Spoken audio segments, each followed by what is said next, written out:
कहाँ उपजे धानावा, कहाँ रे उपजे सोनावा। कहाँ उपजे धानावा, कहाँ रे उपज सोनावा। कहाँ रे उपजे हो शिव गुरु के ज्ञानवा। कहाँ रे उपजे हो शिव गुरु के ज्ञानवा। खेत उपजे धानावा, बाजार उपजे सोनावा। खेत उपजे धानावा, बाजार उपजे सोनावा।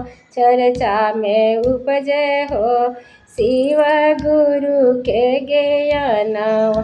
चर्चा में उपजे हो शिव गुरु के ज्ञानवा। कहाँ रखबो धानावा, कहाँ रे रखबो सोनावा। कहाँ रखबो धानावा, कहाँ रे रखबो सोनावा। कहाँ रे रखबो हो शिव गुरु के ज्ञानवा।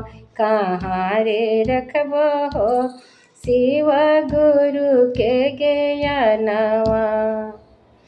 कोठी रखबो धानावा, संदूक रखबो सोनावा।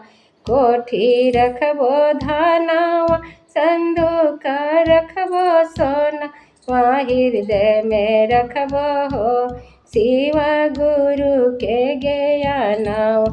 हृदय में रखबो हो शिव गुरु के ज्ञानवा। बिकी जई है धानावा, बिकी जई है सोनावा।